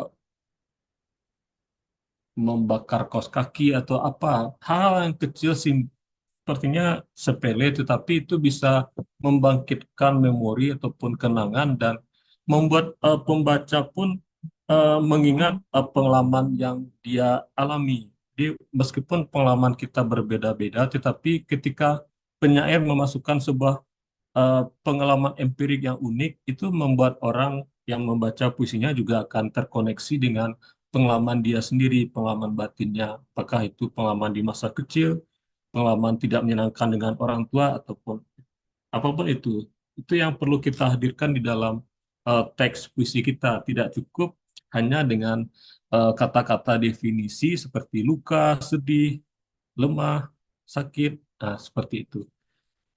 Jadi ini adalah PR bagi kita semuanya. Nah, ini kesimpulan saya dari 5 puisi yang saya ulas. Dan nanti Bapak, Ibu, kawan-kawan semuanya bisa membacanya. Eh,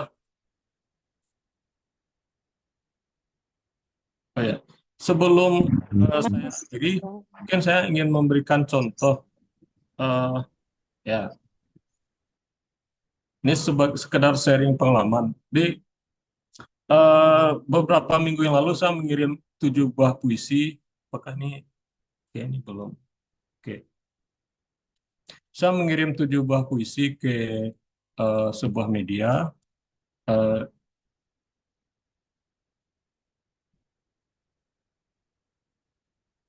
Sebentar, apakah eh, kelihatan apa ya teksnya? Yang Word tadi kelihatan, Bang. Yang puisi, Yang Word puisi. tadi dibuka Word kelihatan. Oh, kelihatan. Ah, ya. Yang ini Sekarang kelihatan. Judulnya Memancing Baung. Iya, ya Eh, ada. kelihatan. Ya. Maksudnya ini bukan saya tidak mengatakan bahwa ini adalah salah satu puisi yang bagus, tetapi saya ingin memberikan contoh kepada kawan-kawan semuanya bagaimana kita memasukkan bahasa-bahasa figuratif, metaforik yang saya sampaikan tadi, kemudian juga pengalaman personal, sehingga nantinya orang bisa merasakan apapun nantinya yang bisa terkoneksi dengan pengalaman dia.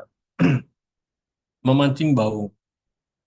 Setelah tua, kita akan menjelma ikan bau. Katamu, sekujur raga, berkilau perak, sepasang sungut, setajam cula, dan selera aneh menyiksa diri di arus deras. Kalau kawan-kawan cari informasi ini, di sungai itu ada ikan, ada spesies ikan berwarna putih. Kalau di Sumatera itu namanya ikan baung. Di ikan baung itu secara morfologinya dia berwarna putih seperti lele, tetapi punya eh, sengat. Kemudian dia sukanya tuh menentang arus melawan arus deras. Nah, jadi bait ini adalah untuk menggiring orang tentang alam sesuatu nantinya apakah ini bisa dihubungkan dengan orang yang keras kepala atau apa itu tergantung nantinya referensi pembaca. Sentakan liar adalah tanda. Sentakan liar adalah tanda pancing menyangkut di darah mangsa, lalu menyerah di harum gulai. Santan berminyak yang membuahi lidah, menyedapkan perjalanan pulang. Di sini ikan baungnya sudah berhasil ditangkap ataupun dipancing, kemudian dibawa pulang dan dimasak jadi gulai. Ayah, aku akan merindukan sengat duri yang perih di jari, tebing-tebing berular, dan serangan amarah yang membuat kita seperti dua orang asing.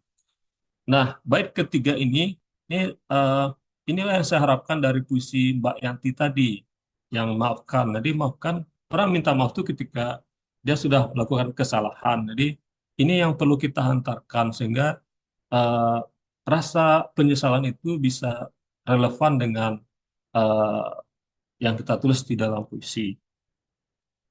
Dan terakhir, merindukan degap petualangan bersamamu yang kadang berkubang air mata.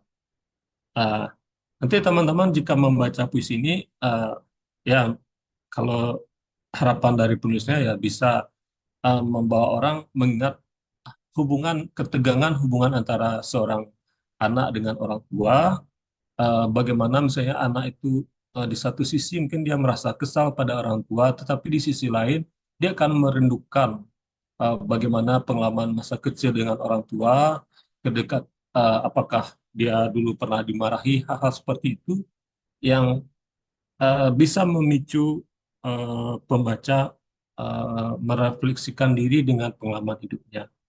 Nah, saya ingin sampaikan kepada kawan-kawan semuanya, beberapa waktu lalu itu saya mengirim puisi, ada 7 buah puisi, dan dari 7 puisi, kemudian redakturnya memilih eh, 3 puisi yang kemudian dimuat eh, di awal Desember kemarin.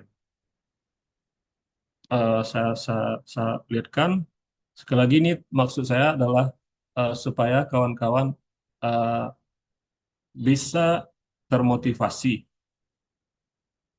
Nah, ini puisi Darit yang saya kirim itu kemudian eh, dipilihlah oleh redaktur ada 3 buah puisi yang akhirnya dimuat. Eh, Nih yang puisi saya, mungkin saya bacakan sedikit saja. Cacing tanah, aku telah memesan iklan duka cita tentang kematianmu yang bukan hari ini, bukan pula besok. Aku telah memilih foto terbaikmu yang sangat cocok di bingkai karangan bunga mati. Nah, mungkin itu saja. Eh, Sebenarnya saya ingin mengaitkan dengan puisi pertama tadi yang saya bahas, yaitu dari Mbak Etika Fitriasih, Al-Quds jadi saksi. Jadi bagaimana sebenarnya orang marah dengan suatu hal, tetapi dia mengungkapkan kemarahan itu tidak secara langsung, tetapi mengalihkannya kepada hal-hal yang lain. Eh, Barangkali itu yang bisa sedikit saya sampaikan di malam ini. Nanti kita bisa boleh juga kalau masih ada waktu boleh diskusi. Cuman yang ingin saya sampaikan pada kawan-kawan semuanya, saya sangat mengapresiasi puisi dari teman-teman tadi dan saya yakin kawan-kawan punya semangat yang tinggi dalam menulis puisi. Cuman yang perlu kita pahami adalah menulis puisi itu berbeda dengan menulis artikel ataupun menulis karya prosa.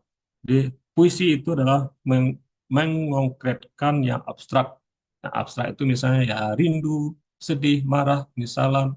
Nah, mengkonkretkannya adalah dengan pengalaman-pengalaman personal tadi, hal-hal yang sifatnya empiris, yang bisa diimajinasikan, yang bisa dibayangkan, eh, visualisasinya ada, audionya ada, kemudian bisa dibayangkan aromanya, gerakannya, teksturnya. Nah, itulah yang perlu kita lakukan ketika kita menulis puisi. Jadi, eh, kita memang dituntut seperti melukis, tetapi melukis dengan kata-kata yang bisa memancing imajinasi pembaca dan juga eh, memancing perasaannya, perasaan tentang apa yang dia alami dalam kehidupannya, memancing eh, ya membuat mereka menjadi bisa merefleksikan ke kehidupan mereka masing-masing. Mungkin itu Mbak Kavita. Kalau ada yang mau menanggapi dari teman-teman tadi, silakan. Baik, terima kasih Bang Ragbi. Sejenak merenung jadinya mendengar kalimat terakhir. Apa ya, dibilang susah, menulis puisi ini ternyata susah ya. Tapi Eh, kalau baca puisinya Bang Ragbi tadi tuh kayak itu tuh bagaimana ya menuliskan sesuatu yang dekat dengan kita gitu, tapi ya, berisi. Nah, mungkin itu sih tantangannya. Kira-kira itu puisi atau buku di siapa Bang yang bagus dibaca ya kayak gitu?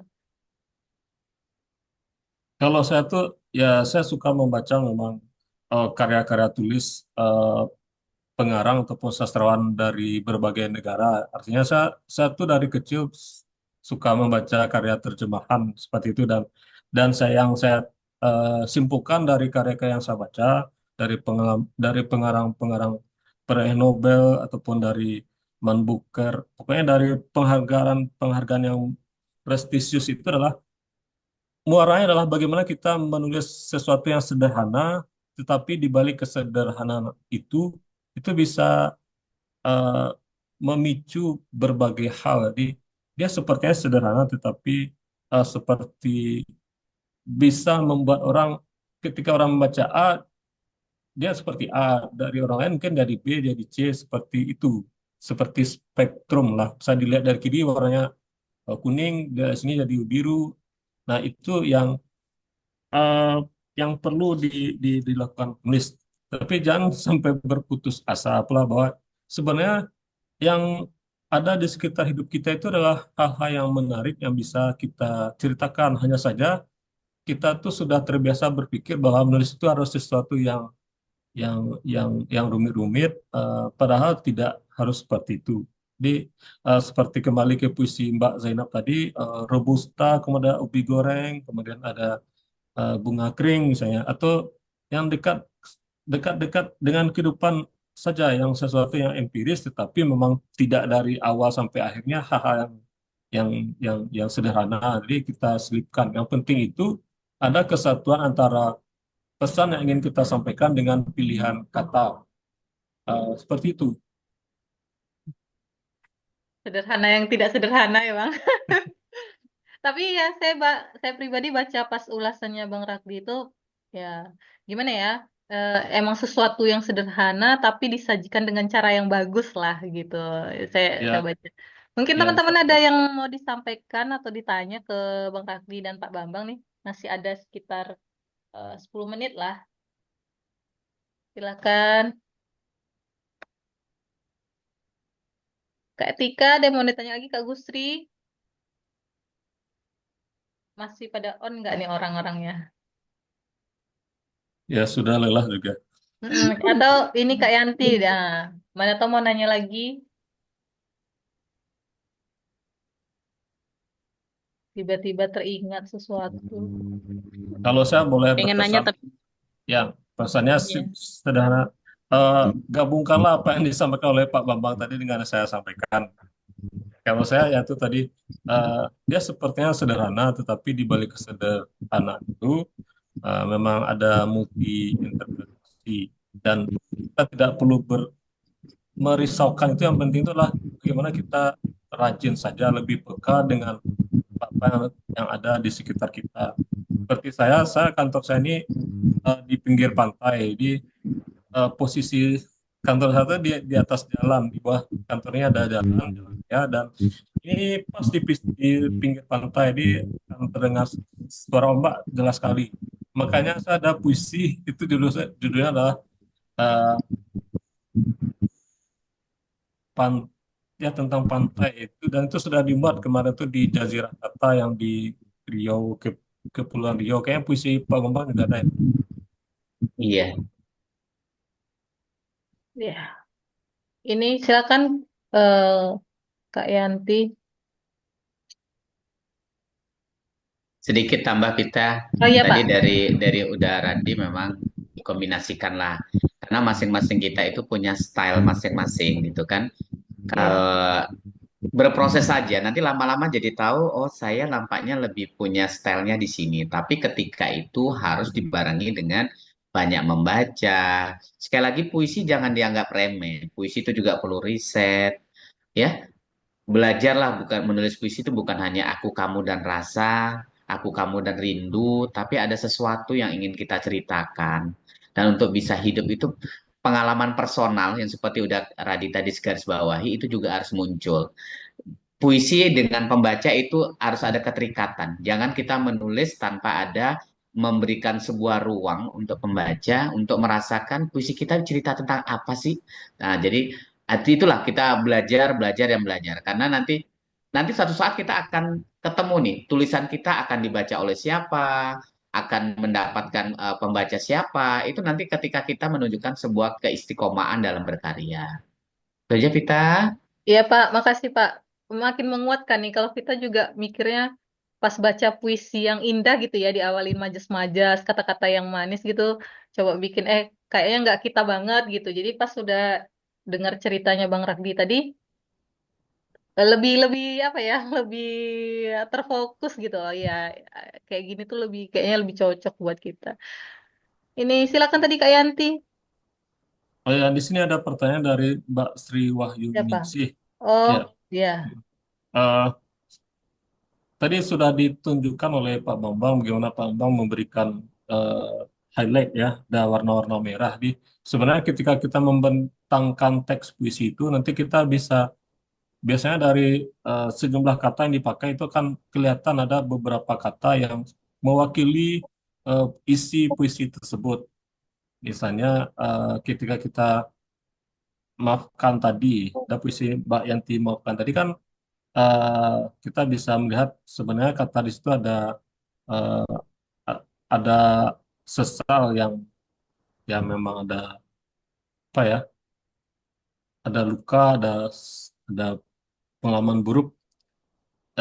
Biasanya di dalam teks itu akan bisa jadi kata itu berulang ataupun dia berulang dalam bentuk yang lain, dan itu adalah kata-kata kunci yang digunakan orang dan eh, apa dan bisa kita jadikan sebagai kode untuk menangkap pesan puisi tadi. Di memang kayaknya klise atau sering kita membaca puisi, tetapi dari banyak referensi itu nantinya kita akan mendapatkan alternatif dalam menulis. Jadi kalau misalnya yang terkenal dari Palestina kan bukan Mahmud Darwis ya, itu kan dia ada satu buku yang bukunya yang berjudul Mengingat untuk Melupakan. Di kata-kata itu saja mengingat untuk melupakan kan sudah sangat kontro apa ya, paradoks sekali. Dia mengingat tetapi juga sekaligus melupakan.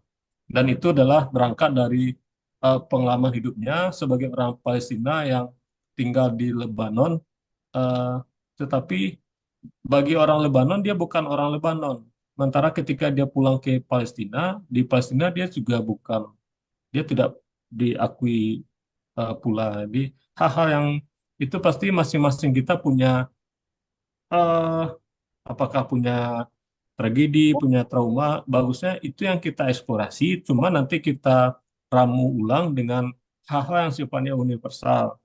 Dan saya membaca puisi-puisi Pak Bambang, misalnya yang di Pelabuhan itu kan yang sangat esensial dari pengalaman hidup Pak Bambang, mungkin karena beliau pernah tinggal di pulau ataupun dekat dengan laut, pasti referensi itu akan muncul. Namun kalau kita hanya menulis itu kan itu benar-benar menjadi seperti kisah hidup pribadi. Nah, kita perlu mengkombinasikannya dengan hal-hal lain yang relevan juga dengan kehidupan orang lain. Jadi, sebenarnya itu trik dalam menulis puisi, bagaimana kita memadukan pengalaman hidup kita dengan pengalaman hidup orang lain. Jadi tidak harus rumit-rumit dan sebaiknya jangan kita menggunakan diksi-diksi yang sudah terbiasa digunakan orang. Jadi kita memang perlu membuat rangkaian kata baru, artinya kita coba-cobalah merangkai kata. Seperti tadi cinta sejati itu kan sudah basi sekali, berarti kita coba cinta sejati, berarti kita ganti dengan cinta sesetianya cinta atau apa. Pokoknya kita mau Cinta. taati sampai kita ya.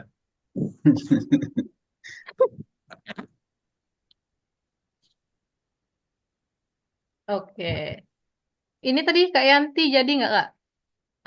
Satu lagi mungkin ya. Iya, ini Silakan. kayaknya baru tahu ya. Kayaknya baru tahu kalau huruf-huruf tertentu kayak huruf A itu tidak menggambarkan kesedihan gitu ya. Mungkin ada yang lainnya selain itu. Mungkin ada yang ditambahkan.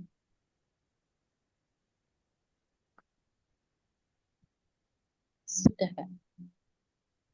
Oh ya. Oh ya, terima kasih Mbak Yanti. Dia sebenarnya lebih ke apa kecenderungan gitu.